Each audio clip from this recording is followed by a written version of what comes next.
আসসালামু আলাইকুম। আপনারা কেমন আছেন সবাই? শনিবারে পবিত্র ঈদুল আজহা এবং এই আমরা আসাদেনাথ ফাউন্ডেশন প্রতি 2 বছর আমরা আমাদের পক্ষ থেকে বাজার উপহার দিয়ে থাকি পবিত্র ঈদুল ফিতর এবং ঈদুল আজহা। তো এবারে আমরা বাজার উপহার দিচ্ছি। তবে এবার একটু আমাদের ফান্ডে টাকা কম, এই জন্য আমরা অল্প সংখ্যক প্রায় 25 জনকে আমরা বাজার উপহার দিচ্ছি। এবার প্রতিটি ব্যাগে আপনাদের 350 টাকা করে বাজার আছে। আপনাদের এই বাজার উপহার দেওয়ার ক্ষেত্রে আমাদের কয়েকজন সদস্য সহযোগিতা করেছে। শুধু মন থেকে দোয়া চায়। এই দুনিয়া কয় দিনের? আজকে দেখেন আমাদের বয়সে যারা আছে অনেকে কবরে চলে গেছে, আছে না? এই দুনিয়ায় আমরা কি সারা জীবন থাকবো? এই দু একটা ভালো কাজই তো থাকবে। অনেকে দেখবেন কোটি কোটি টাকা আছে, কিন্তু আল্লাহ তাআলা তাদেরকে মন দেন। আমাদের মনে করেন মন আছে কিন্তু এরকম টাকা পয়সা নেই। আমার যদি টাকা থাকতো মনে হচ্ছে আমি আরো অনেকজনকে দিয়ে দিতাম, এরকম মনে হচ্ছে, কিন্তু আল্লাহ তাআলা ওই সামর্থ্য দেয় নাই। আমাদের জন্য আপনারা সকলের জন্য দোয়া করবেন। আমাদের ফাউন্ডেশনের ধর্ম বিষয়ক সম্পাদক মোহাম্মদ সাইফুল আল মুজাহিদ ভাই উপস্থিত রয়েছেন।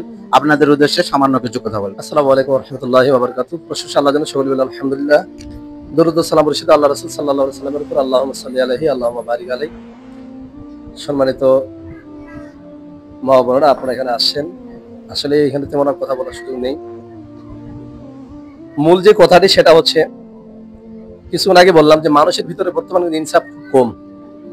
কিয়ামতের পূর্ব মুহূর্তে সঠিক ইনসাফকারী লোক খুব কম পাওয়া যাবে।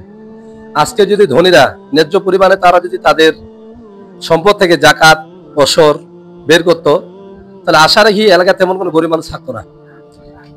তারা মনে করে ধন সম্পদ নিয়ে পাগল, কিন্তু আল্লাহ বলছে সূরা লাইলের মধ্যে ওমাইগুনি আনহু মালহু ইতা তারাদনা। সম্পদের কথা আল্লাহ বলেছেন, সম্পদ তো কোনো কাজে আসবে না।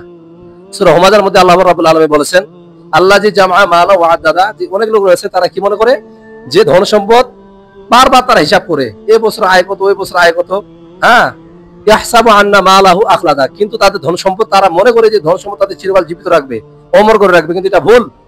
হ্যাঁ, তো মূল যে বিষয়টি সেটা হচ্ছে যে আজকে মানুষ যদি সঠিকভাবে তারা জানতো হালাল আর হারাম কি, কথা বুঝেন আমার।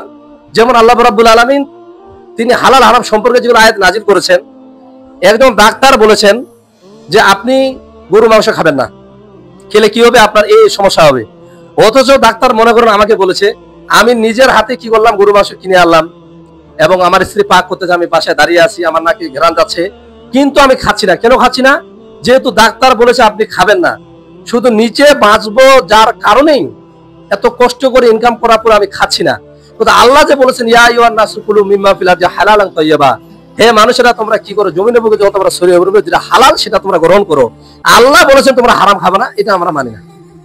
ডাক্তারকে ভয় করলাম, আল্লাহকে না। হিংসা মানুষের সব আমলকে নষ্ট করে দেয়। এই জন্য আপনাদের কাছে অনুরোধ, আপনারা অবশ্যই মন খারাপ করবেন না, মানুষের সাথে হিংসা করবেন না। যারা ধনী তারা গরিবদের থেকে ইনসাল করে, হিংসা করে, আল্লাহ তাদের নেক জ্ঞান দান করুক। এবং আল্লাহ চাইলে সকলকে ধনী বানাতে পারতো।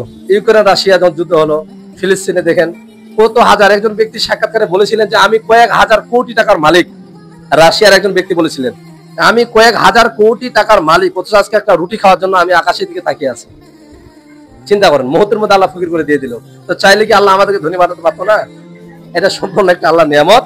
তার জন্য আপনারা বিশেষ করে আপনারা বেশি নামাজ পড়বেন, 5 ওয়াক্ত নামাজ পড়বেন। আপনারা মা বোনেরা, আপনাদের দোয়াই কিন্তু আল্লাহ কবুল করবেন। আমি মনে করি যাদের পিতা মাতা নাই, যাদের স্বামী নাই, এদের ঈদ কুরবানি নেই, এটা বাস্তব কথা। যাদের স্বামী নাই এদের ঈদ নেই, যাদের মা বাবা নাই এদের ঈদ নেই, কিসের আনন্দ? একটা দুঃখ কষ্ট শেয়ার কোনো লোক আছে?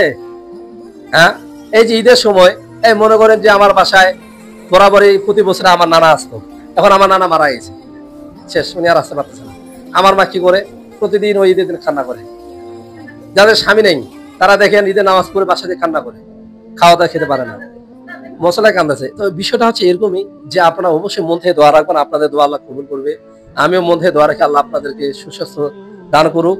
আর বিশেষ করে যারা এই যে আমাদের আসাদনাথ ফাউন্ডেশন, এই যে আমাদের আসাদ ভাই এবং আহাদ ভাই দুজন যে উদ্যোগ নিয়েছেন, আসলে আমরা কিন্তু টাকা বিভিন্ন ভাবে খরচ করি, অনেক জায়গায় অনেক টাকা চলে যায়, হ্যাঁ, কিন্তু সঠিকভাবে আমরা কি করতে পারি না, খরচ করতে পারি না। কিন্তু উনি একটা উদ্যোগ নিয়েছে, যার মাধ্যমে কিন্তু আজকে ব্যবস্থা করতে পেরেছি। যে উনি গুটি গুটি পায়, এই যে আসাদ ভাই যে পরিশ্রম করে, আপনারা বিশ্বাস করবেন কিনা, আমি কিন্তু এবার টাকা দিতে পারিনি, এটা সত্য কথা। আমি নিজে এবার একটু সমস্যা পড়ে গেছি, আমি 10 টাকা দিতে পারিনি। উনি আমার উপর জুলুম করে, বলছে সমস্যা নেই, দোয়া করেন, ইনশাল্লাহ মিটবে। উনি এই সারাদিন ওকে মোবাইল করা, ওকে মোবাইল করা, এই করা, এইভাবে টাকাটা কালেকশন করে উনারও পকেটে ঘাটতি। শুধুমাত্র কিসের জন্য? আপনাদের কাছে একটু দোয়ার জন্য, আল্লাহর কাছে একটু দয়া পাওয়ার আছে। আল্লাহর দয়া, আপনাদের দোয়া, এই যেমন আমাদের রুমন ভাই, আমাদের সভাপতি, উনি প্রবাসী, সাউথ আফ্রিকা থাকে, ওনার মা নাই, ওনার মা হোস্টেলে আসার পর মারা গেল। বুঝি কি কষ্ট পেয়েছে আল্লাহ ভালো জানে, যে আজকে বাড়ি গাড়ির অভাব নেই, শহরে 2টা বাড়ি, গ্রামে বাড়ি, অনেক ইনকাম, কিন্তু ওনার মা নাই। এই জন্য বলতেছি আপনার দোয়া রাখবেন, এবং আগামীতে আল্লাহ রাব্বুল আলামিন আমাদেরকে যেন এর থেকেও মানুষের সংখ্যা বেশি এবং পরিমাণে যেন বেশি দিতে পারি। আল্লাহ আমাদের দানকে যেন কবুল করে। যারা আমাদের এই আশাদান ফাউন্ডেশনে শরীক হয়েছেন তাদের জন্য আল্লাহ রাব্বুল আলামিন প্রত্যেকটি ভাইকে যেন সহি সালামত ঈদ করার মতো রাস্তাতে চলাপথের জন্য পুরো বালা মুসিবত না দেয়, এবং আল্লাহ রাব্বুল আলামিন সকলের জন্য নেক হায়াত দান করে তাকে কবুল করেন সকলে বলে আমিন। আসসালামু আলাইকুম ওয়া রাহমাতুল্লাহ, এবং মন থেকে দোয়া রাখবেন আমাদের আশাদান ফাউন্ডেশনের জন্য। ঠিক আছে, আজকে এই পর্যন্তই। আপনারা আমাদের জন্য দোয়া রাখবেন। আপনাদের ঈদ সবার ভালো কাটুক। আসসালামু আলাইকুম। Allah Allah